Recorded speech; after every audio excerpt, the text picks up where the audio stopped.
Pessoa, Paraíba, começou com um acontecimento chocante.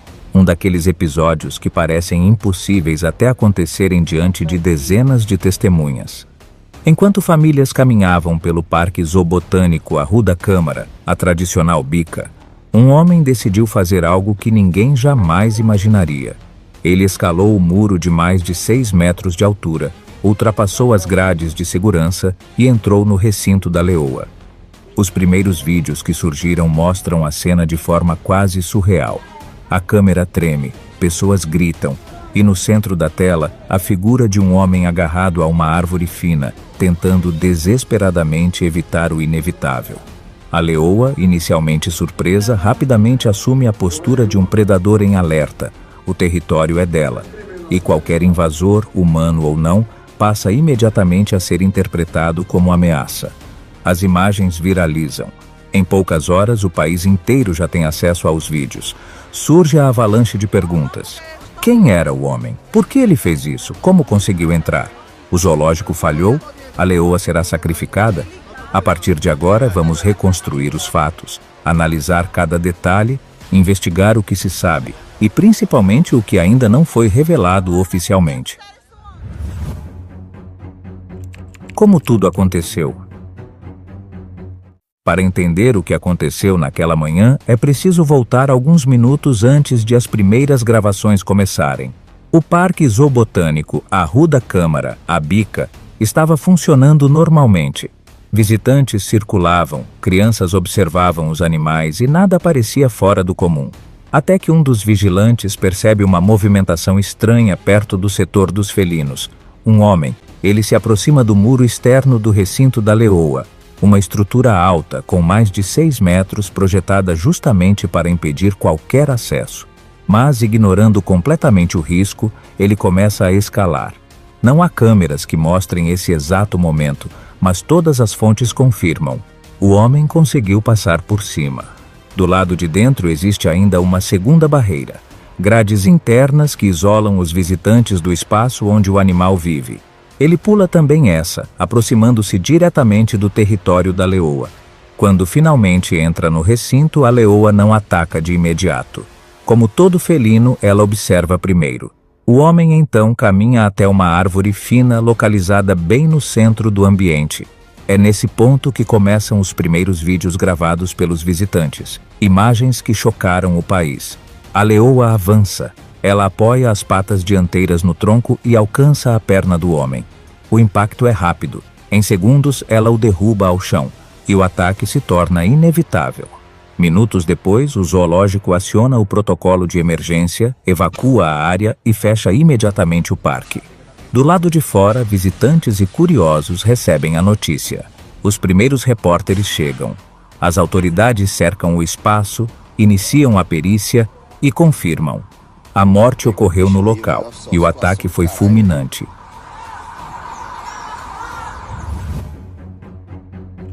Quem é a vítima? Desde os primeiros minutos após a tragédia, a principal pergunta que circulou nas redes sociais foi: quem era o homem que entrou no recinto da leoa? E até agora a resposta oficial permanece incompleta. A Polícia Civil e a administração da Bica confirmaram que a vítima não portava documentos no momento da invasão. O corpo foi recolhido pelo IML sem identificação imediata, e por isso nenhum nome foi divulgado oficialmente até o momento da gravação deste documentário.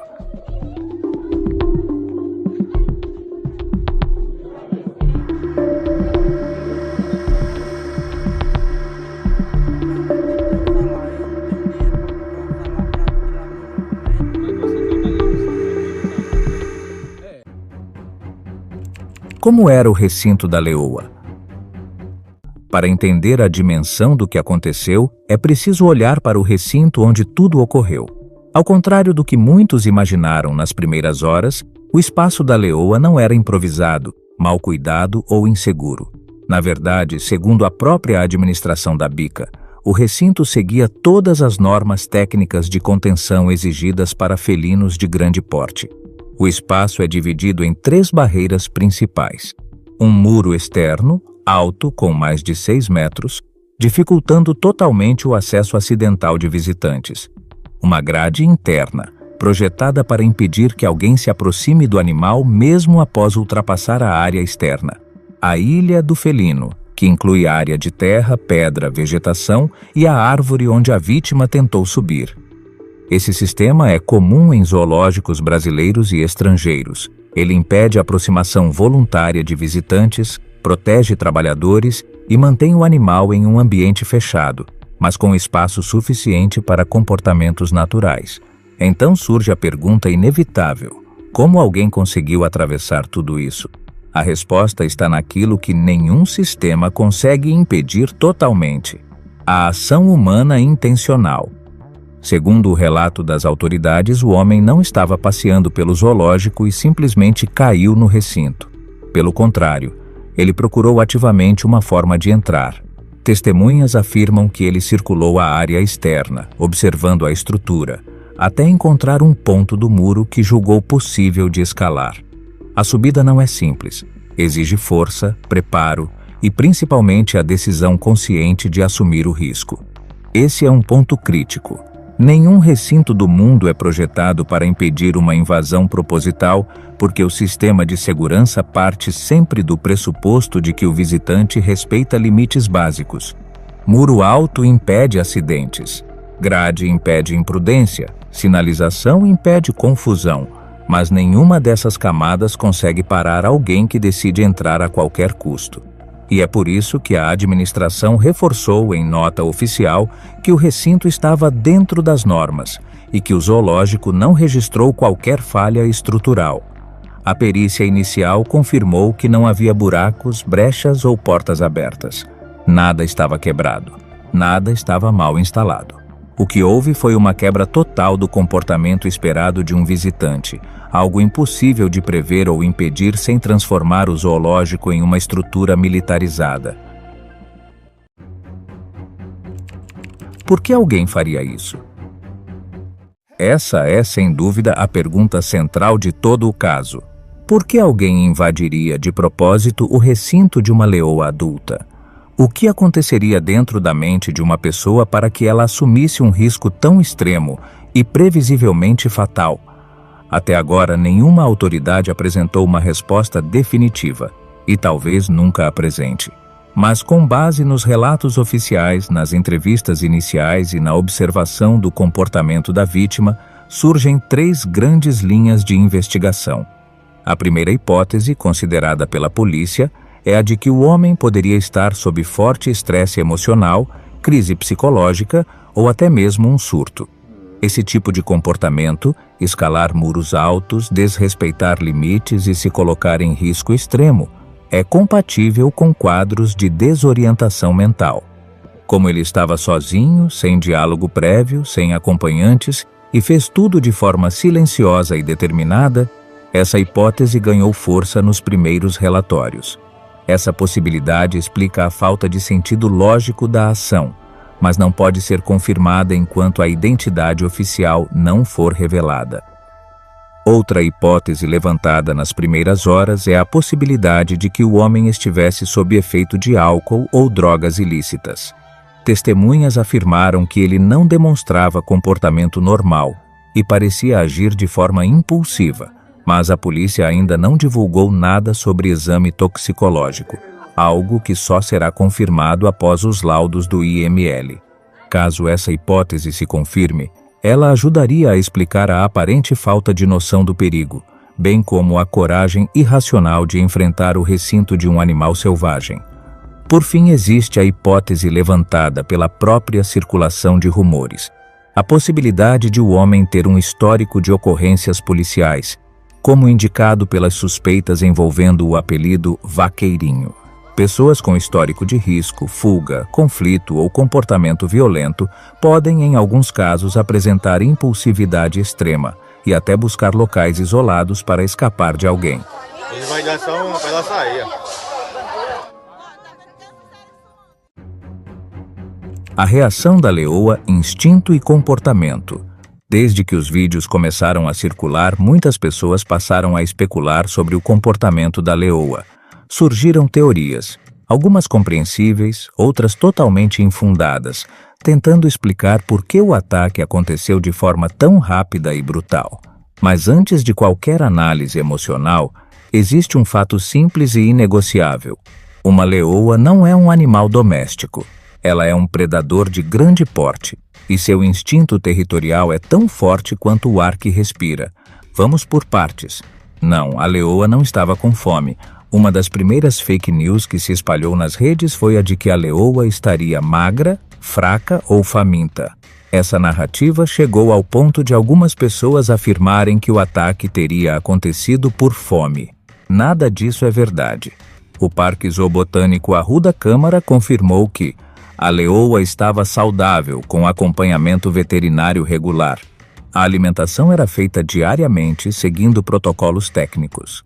Não havia nenhum indício de desnutrição ou comportamento relacionado à fome. O vídeo comprova isso. A leoa não devorou o homem, não o arrastou para comer, não tentou se alimentar. O ataque não teve motivação alimentar. Teve motivação territorial e instintiva.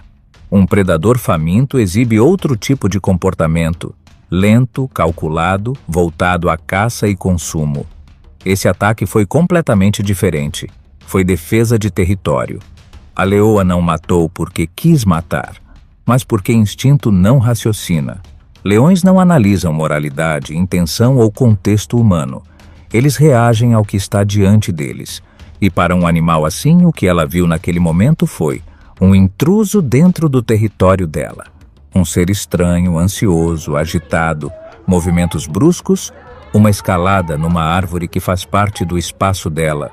Para a leoa, isso ativa automaticamente 3 respostas instintivas: avaliação de ameaça, reação territorial e mobilização do invasor. Felinos selvagens não negociam, eles não avisam, eles não recuam diante de um invasor dentro de sua área, porque na natureza quem fizer isso morre. Para os seres humanos pode parecer desproporcional. Para ela foi somente natureza agindo do jeito mais puro e bruto possível. Outro rumor que circulou foi de que o animal poderia ser sacrificado. A informação foi prontamente negada. A felina não será sacrificada, não será punida, não será retirada de lá.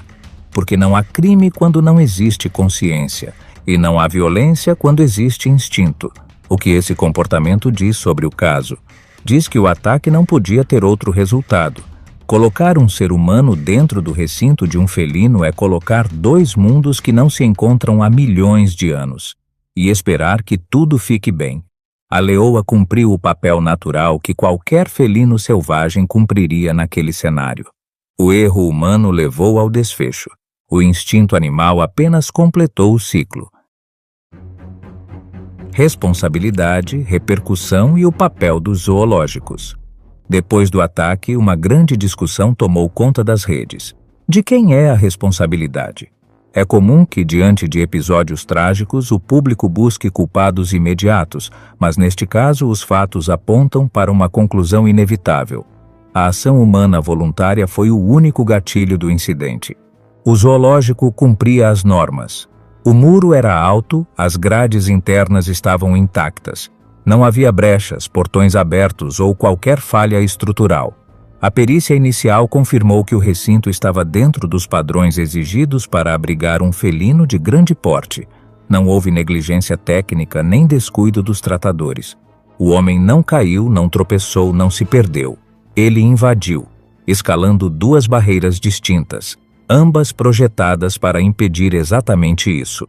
A repercussão, porém, mostrou o quanto o público desconhece o funcionamento de zoológicos.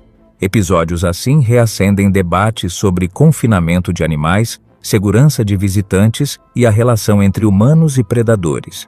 Mas é preciso separar opinião de realidade. Não existe recinto no mundo capaz de impedir uma invasão intencional. Zoológicos são feitos para evitar acidentes, não para resistir a atos voluntários de risco extremo. Outro ponto importante: o ataque não surgiu de crueldade do animal ou de falha de cuidado. A leoa reagiu por instinto territorial, não por fome ou por comportamento fora do normal. Ela não devorou a vítima, não tentou consumi-la. Apenas neutralizou algo que para ela era uma ameaça direta dentro do próprio território. E agora que você conhece todos os detalhes, o que você acha desse caso? Você acredita que o zoológico poderia ter feito algo diferente? Acha que a atitude da vítima teve alguma explicação possível? Ou esse foi apenas um exemplo claro de como a imprudência humana encontra, sem piedade,